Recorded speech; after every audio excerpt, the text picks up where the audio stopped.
The vast chamber of the Galactic Council floated in silent orbit above Nexus Prime, a gleaming white world chosen long ago because no species could claim it as home.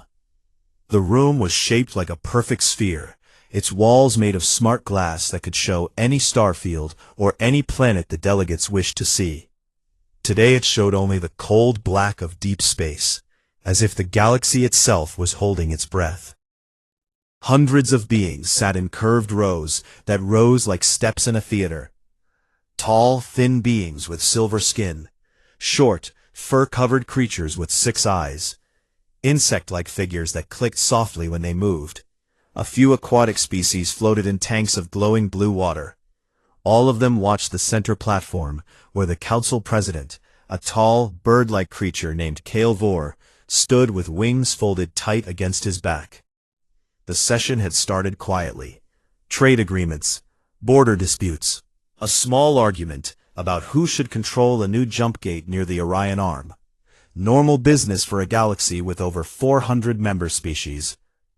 Then the emergency signal came. Red lights flashed across every console. A low warning tone filled the chamber.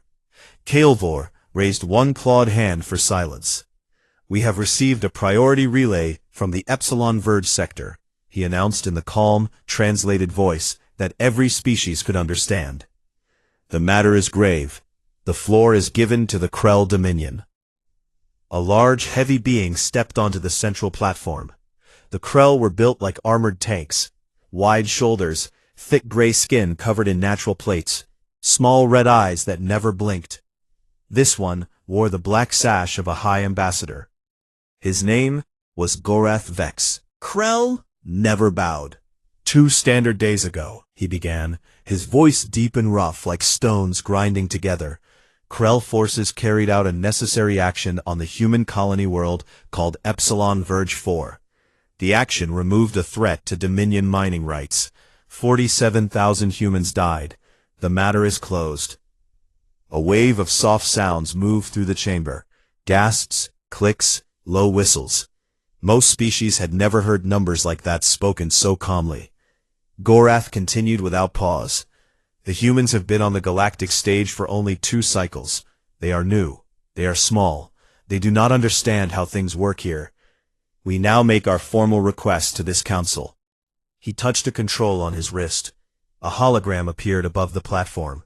Clear images of burning cities, cracked domes, bodies lying in streets. Then, charts showing mineral deposits worth billions of credits. "We ask the Council to recognize the Epsilon Verge action as lawful territorial adjustment. We ask for immediate sanctions against the human homeworld to prevent foolish revenge. In return, the Krell Dominion will offer generous tribute, 10% of all refined iridium from the Verge mines, paid directly to Earth for the next 50 cycles. This is fair compensation. The humans will accept. They have no choice." Gorath stepped back. His red eyes swept the chamber, daring anyone to speak against him. For a long moment, no one did. Then Ambassador Elena Voss rose from her seat near the back. She was human, average height, dark hair pulled into a simple knot, gray business suit, no armor, no weapons, no guards. She looked small next to the towering aliens around her. Yet when she walked to the platform, every eye followed her. The humans had been quiet since they joined the council. They listened. They voted when asked. They rarely spoke first. Many species thought this meant they were weak or afraid. Elena stopped in front of Gorath. She looked up at him without fear. When she spoke, her voice was clear and steady. The translation implants carried it perfectly to every mind in the room. "We do not bargain with murderers." The words hung in the air. Gorath made a wet, rattling sound that the translators marked as laughter. "Human," he said, "you speak boldly for someone whose people just lost a world." Elena did not flinch. 47,000 civilians, families, children, schools, hospitals. You call that a necessary action. You show us burning homes and dead bodies as proof of strength. Then you offer money, like the lives of our people were goods to be priced. She turned slowly, looking at the rows of delegates. This is not negotiation. This is extortion. Humanity does not pay blood money. We do not sign treaties written in the ashes of our dead. We do not sit at tables with those who kill first and talk later. A murmur spread through the chamber. Some delegates leaned forward. Others looked away. Gorath's laughter stopped. His small eyes narrowed. You threaten war, human? The Dominion has 3,000 warships. Your fleet numbers less than 200. You are alone. Elena met his gaze. I do not threaten. I state fact. When someone murders our people and then demands we thank them for it, the conversation ends. Not pauses. Ends. She turned to the council president. President Kael'vor, humanity makes one request. The Krell must withdraw all forces from Epsilon Verge immediately. They must pay full reparations to the survivors, credits, medical aid, relocation support. And the commanders who ordered the attack must face trial, not here, in open court, with evidence shown to the galaxy. Kael'vor tilted his head. And if the Dominion refuses, then we will act to protect our people and to stop future murders, Elena said. But we will not bargain, not today, not ever. She looked back at Gorath one last time. You thought we would beg. You thought we would take your credits and be silent. You were wrong.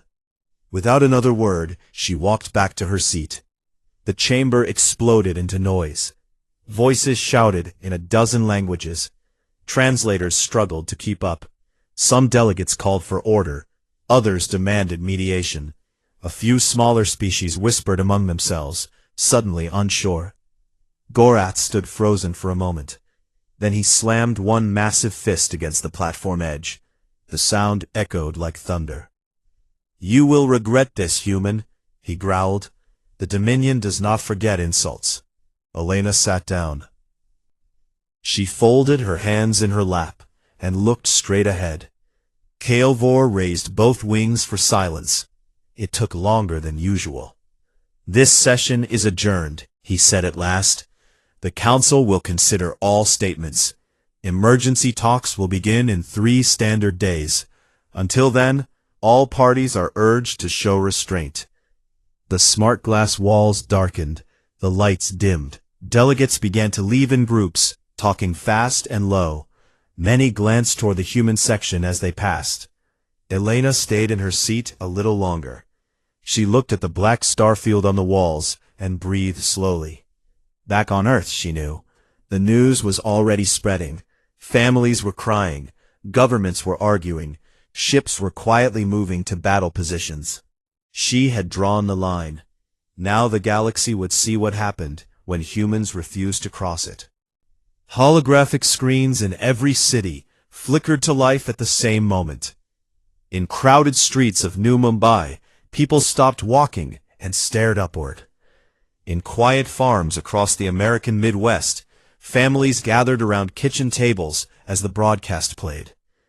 In the underground bunkers of Beijing, military officers watched in silence. The footage was raw. No music, no narration. Just the sound of wind over ruined domes, the crackle of fires that refused to die, and the soft, broken sobs of survivors being pulled from rubble. 47,000 names scrolled slowly across the bottom of every screen. Names, ages, faces when they could be found. Children smiled in school photos. Parents held babies. Engineers posed proudly beside mining rigs they had built with their own hands. Then came Ambassador Elena Voss's words from the council chamber. We do not bargain with murderers. On Earth, those 5 words hit like a hammer. Governments that had spent years arguing over budgets and borders suddenly moved as one. Emergency sessions ran through the night. Leaders spoke in low voices over secure lines. The United Terran Fleet, once a small defensive force meant mostly for asteroid patrols and pirate hunts, received ships that had sat quiet in dry dock for years began to wake. Engines tested, railguns calibrated, drone bays filled with sleek black interceptors that moved like shadows. Crews reported for duty without being asked twice.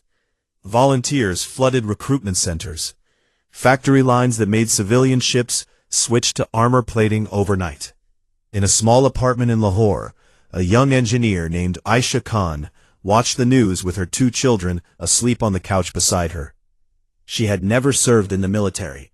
She built fusion cores for cargo haulers. But when the broadcast ended, she kissed her kids' foreheads, left a note for her mother, and walked to the nearest enlistment office.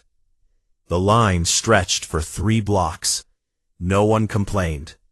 Across the planet, the same scene repeated. Old soldiers dusted off uniforms. Scientists offered new weapon designs.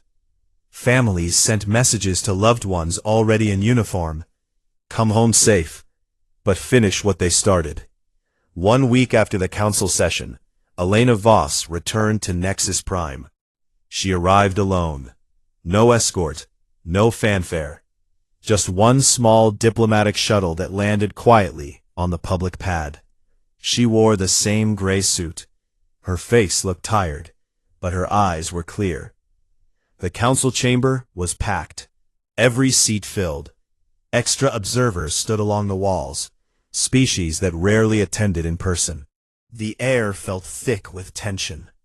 Kaelvor opened the session with a single sentence. Ambassador Voss, the floor is yours. She walked to the center platform. No notes, no hologram. She looked out at the sea of faces, some curious, some angry, some afraid. She spoke slowly, so the translators could keep up perfectly. 1 week ago, I told this council that humanity does not bargain with murderers. Many of you thought those were just words. You thought we would come back with a counteroffer. You thought we would ask for less money, or more time, or some small face-saving deal. She paused. We are not here to bargain. A soft ripple of sound moved through the room. Elena raised one hand. A single drone rose from behind her and projected a new hologram. It showed the Epsilon Verge system in real time. Tiny lights moved. Human refugee ships fleeing the ruined colony. Then, larger lights appeared. Krell patrol vessels closing in. This is happening now, she said. The Krell are hunting our survivors. They call it cleanup. We call it murder number 2. The hologram zoomed in. A small convoy of civilian transports tried to run. Krell cruisers opened fire. Bright flashes, silent explosions in the vacuum. Delegates gasped. Some covered their eyes. Others leaned closer. Elena did not look away from the image. Humanity has one demand. Not a request, a demand. She turned to face Gorath Vex, who sat in the front row with his arms crossed. Withdraw every ship from Epsilon Verge, now. Pay full reparations to every survivor. Credits, medical care, new homes. Deliver the commanders who gave the glassing order for trial. Open court. Full evidence. No deals. No exile. No quiet disappearance. Gorath stood slowly. His armored plates clicked as he moved. You speak like you have power, human. You have nothing. Your fleet is small. Your worlds are soft. We will take what we want. Then take it, she said. But know this. When you kill our people, and then try to use their deaths to force us to kneel, you cross a line we do not forgive. We do not negotiate across that line. We remove it. She turned back to the chamber. To every species here, think carefully. If you help the Krell now, if you give them ships, bases, supplies, or even words of support, you become part of what comes next. We will remember. We will hold you accountable the same way. A Loridian delegate, a soft-furred creature with long ears, stood up. Surely there can be mediation, he said gently. Tribute can be increased. Time can be given. Peace is always better than war. Elena shook her head. Peace built on the graves of children is not peace. It is surrender dressed in fine words. Humanity does not surrender to murderers. The Vexari delegate clicked his mandibles. Emotion clouds your judgment, human. The galaxy has rules. You break them with this stubbornness. Elena smiled, just a small, tired smile. The rules say you do not murder civilians to steal land. The Krell broke the rules first. We are only cleaning up the mess they made. She looked around the room one last time. We have said what we will do. We have said what we will not do. The choice is yours. She walked off the platform. No one stopped her. As she left the chamber, the hologram of the refugee convoy continued to play. Krell ships closed tighter. No one turned it off. Outside, Elena stepped into her shuttle. The door closed. She sat alone in the small cabin and looked out at the stars. She knew what came next. Back on Earth, admirals watched the same live feed. Orders went out in code. A battle group, 3 heavy carriers, 12 escorts, 4 stealth frigates, slipped out of the Sol system's outer cloud. They moved silent and fast toward Epsilon Verge. The crews did not speak much. They did not need to. They knew the Admiral's last words before departure. They murdered our families. They think we will pay them to stop. Show them we won't. In the quiet of her shuttle, Elena whispered to herself. They will learn. The galaxy waited. The void between stars was never truly empty. It carried signals, whispers, and now the sharp bite of war. The refugee convoy from Epsilon Verge 4 moved slowly through the black. 12 battered transports, mostly civilian haulers, converted in haste. Families huddled inside. Children pressed faces to viewports, hoping to see rescue ships instead of more death.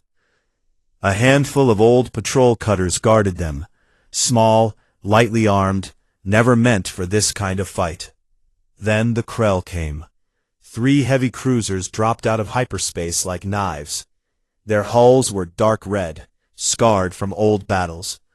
Point defense lasers swept the convoy in wide arcs. The lead cruiser broadcast on open channels. This is Dominion enforcement. All human vessels will stand down. Resistance will be met with full force. You have 60 seconds. The convoy commander, a tired woman named Captain Marilyn, sent one short reply. We are civilians. We carry wounded and children. Let us pass. The Krell answer was immediate. A lance of plasma cut through the rearmost transport. The ship bloomed into silent fire. Screams filled the comms before they cut off. On Earth, command centers watched the live feed from hidden scout drones. Admirals stood frozen. Then one voice broke the silence. Battle Group Echo, you are cleared hot. Engage at will. 3 Terran dreadnoughts waited in the outer shadows of the system. They were not pretty ships, no bright colors or graceful lines, just thick armor, long railgun barrels, and engines built to burn hard and fast. Their names were simple: Resolve, Vengeance, Endurance. They moved. No dramatic charge, no roaring announcements. They slipped forward on cold thrusters until they were close enough. Then, the stars lit up. Railguns spoke first. Silent streaks of tungsten at a fraction of light speed. The lead Krell cruiser lost its bridge in one clean hit. Secondary explosions followed as power cores ruptured. The second cruiser tried to turn. Too late. A swarm of AI-guided drones, small, black, unstoppable, latched onto its engines and tore them apart from the inside. The third cruiser fired wildly. Plasma bolts splashed harmlessly against Resolve's forward shields. Then, Endurance answered with a full broadside. The Krell ship broke in half. Debris spun away into the dark. 20 minutes. That was all it took. The convoy was safe. Survivors cheered weakly over open channels. But no Terran ship answered. They simply turned and vanished back into the black. Footage of the battle leaked within hours. Not polished edits, raw sensor logs. Every hit, every explosion, every second of the Krell commander's last broadcast, his voice rising from calm command to panicked screams before the feed cut. The galaxy saw it all. In the council chamber on Nexus Prime, delegates gathered again. No one had called a formal session. They came anyway. The smart glass walls showed live replays from news feeds across 100 worlds. No one turned them off. Goroth Vex stood in the center. His armored plates looked dull under the lights. For the first time, he did not look certain. "This is illegal aggression," he said. His voice shook slightly. "The humans attacked without declaration. They took no prisoners. They violated every treaty. We demand immediate council sanctions. Mutual defense clauses must be activated now." A Vexari delegate clicked softly. The Krell fired first on civilians. Again. Goroth rounded on him. They were harboring fugitives. They refused to stand down. Elena Voss entered the chamber quietly. She wore her gray suit. No guards. She walked straight to the platform. The room fell silent as she stepped up. She looked at the holograms still playing, the smoking wrecks of Krell ships drifting past the convoy. "You sent raiders to hunt refugees," she said. "You broadcast your intent to kill them all. You expected no answer. You were wrong." She turned to the delegates. "Humanity warned you. We said we do not bargain with murderers. You chose to test that warning. Now you see the result." A Luridian stood up, ears flat against his head. "But the loss of life, the destruction, there must be de-escalation, talks, something." Elena shook her head. "There will be no talks while Krell ships still threaten our people. There will be no deals while our dead are used as bargaining chips. The terms remain the same. Withdraw, pay reparations, deliver the guilty for trial." Goroth slammed his fist on a console. Sparks flew.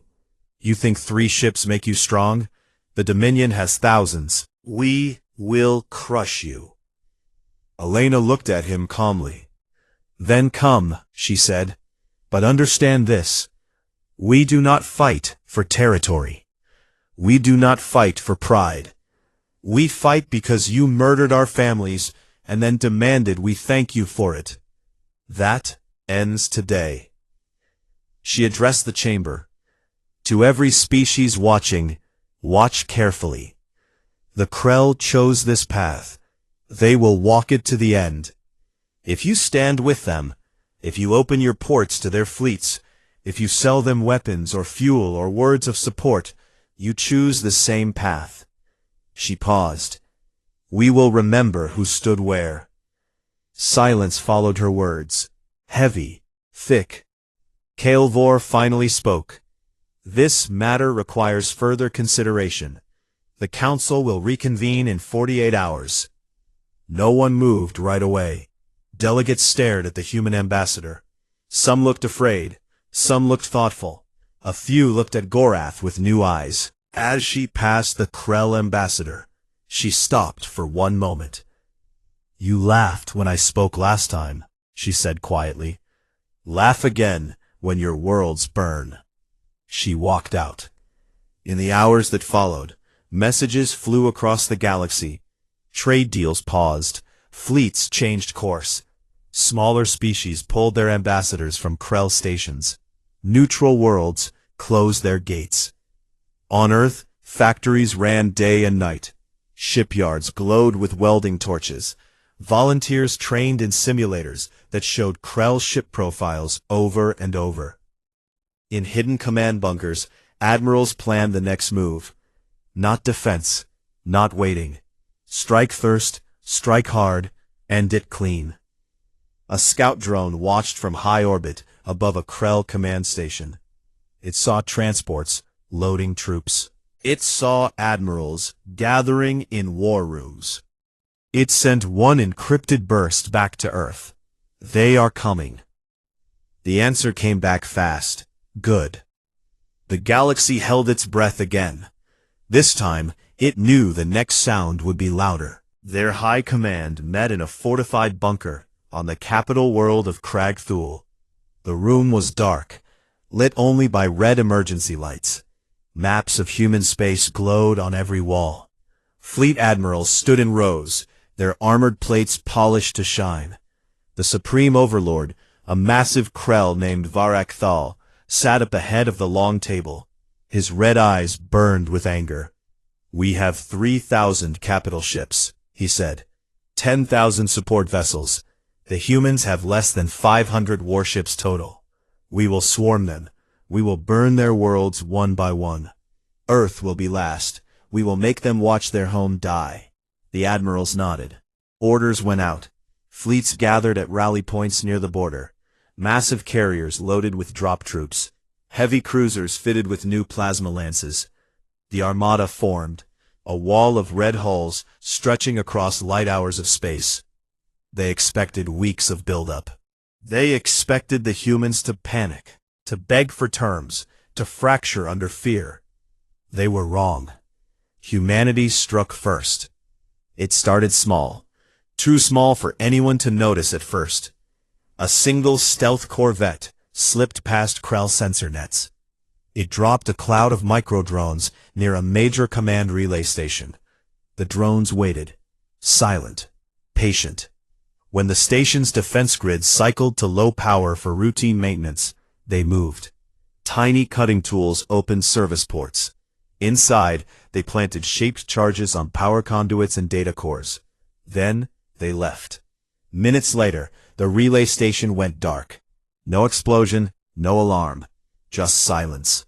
Every ship in that sector lost contact with high command. The same thing happened at 5 other relay points. All at once. Coordinated, precise.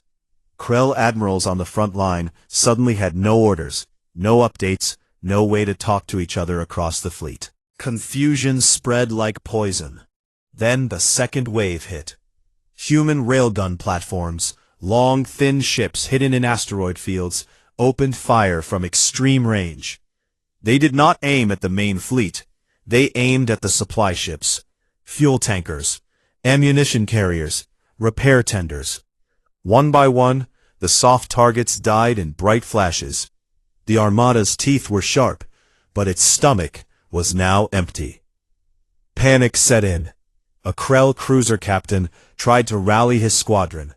"Form defensive sphere. Target the—" His words cut off as a hypersonic kinetic slug punched through his bridge. The ship drifted dead. On Crag Thule, Varak Thal roared at his staff. "Find the source. Restore communications." They never did. The third strike came down from orbit. Human stealth bombers, small black shapes that looked like shadows, slipped into low orbit above key worlds. They carried no bombs. They carried precision rods. Tungsten spears dropped from space at terrible speed. They hit military bases, command bunkers, shipyards.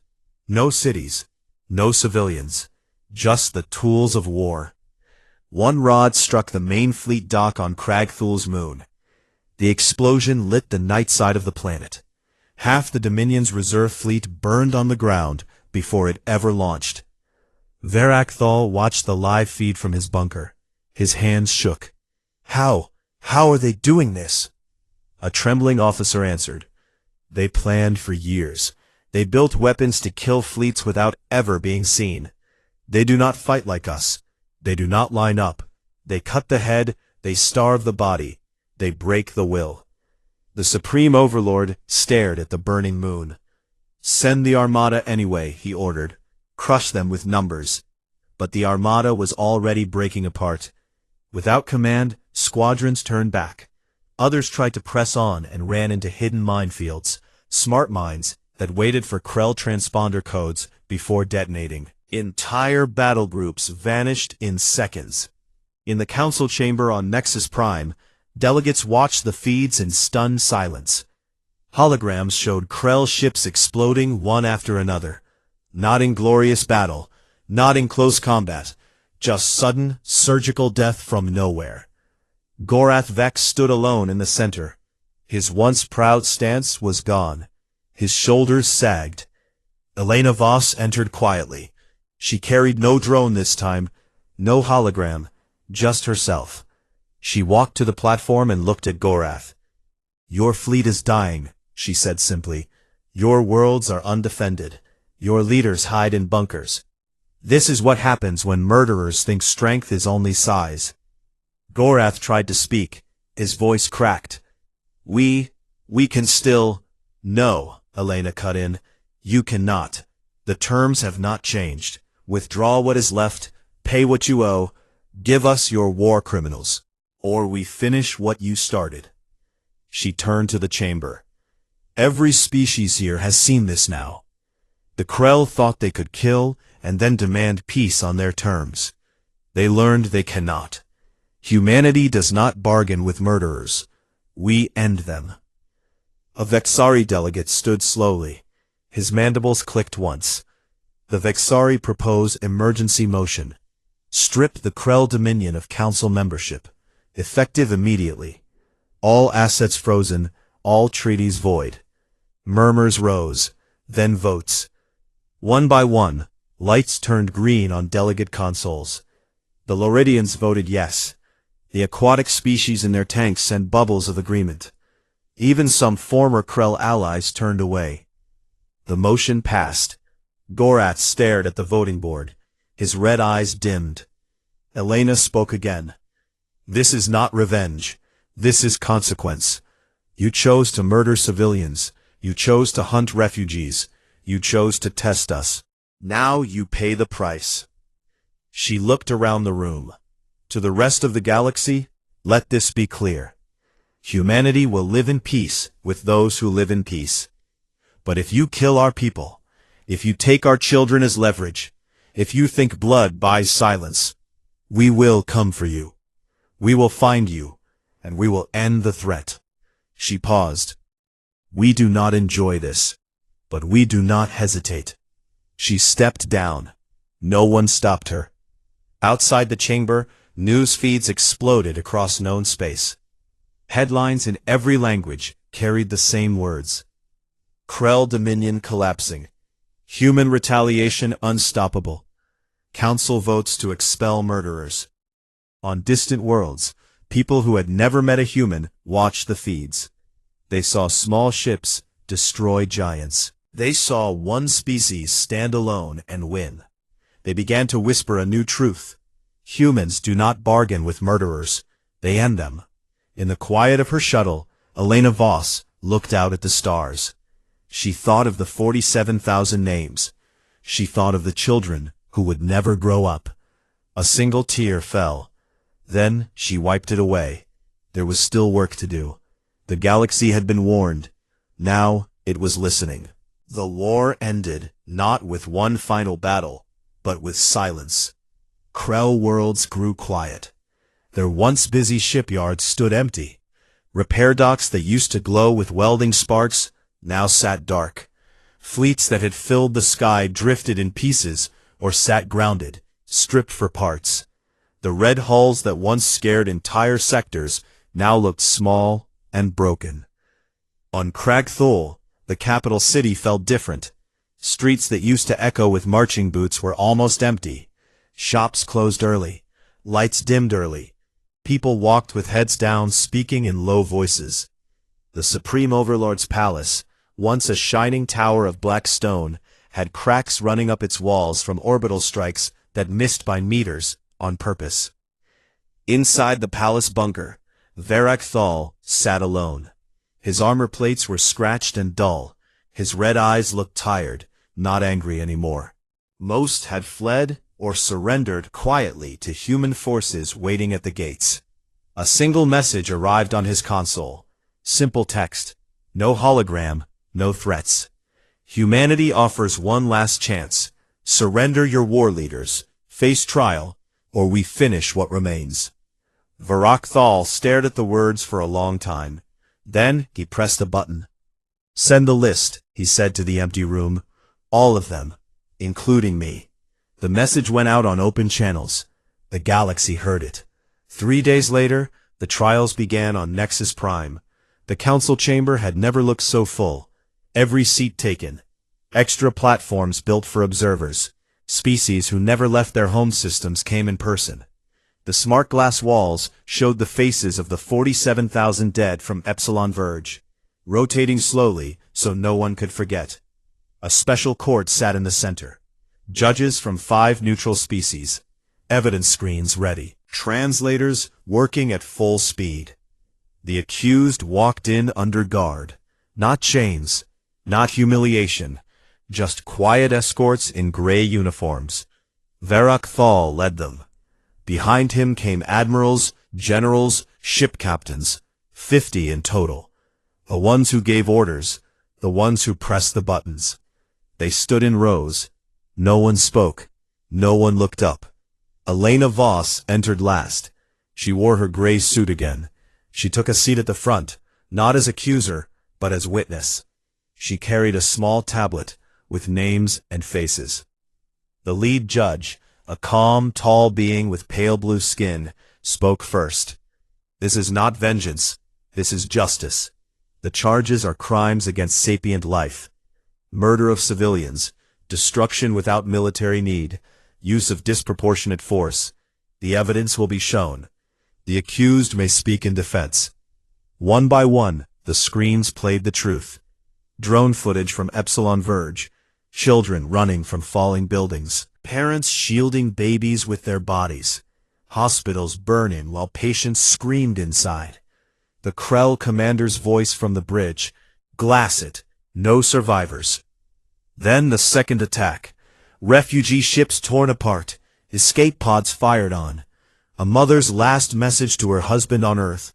Tell our son, I love him. No music. No dramatic cuts. Just the facts. When the screens went dark, the chamber was silent. The judges asked each accused if they wished to speak. Most stayed quiet.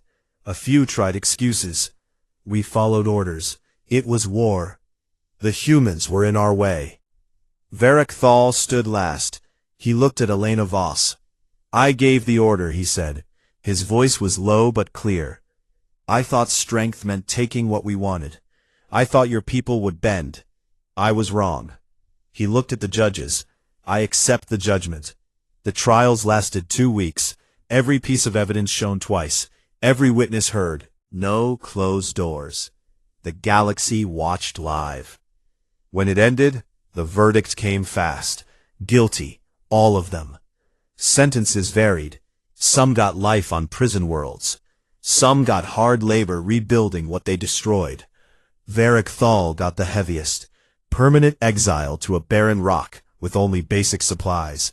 No visitors, no way back. No one cheered.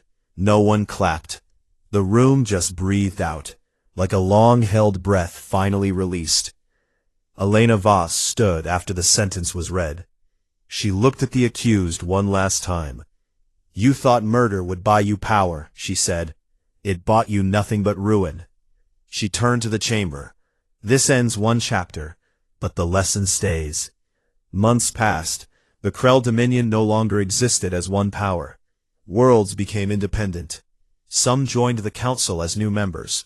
Others stayed quiet, rebuilding slowly. Trade returned. Ships moved again, without fear. But something had changed. In council meetings, when tough questions came up, border disputes, resource claims, old grudges, no one suggested violence first anymore.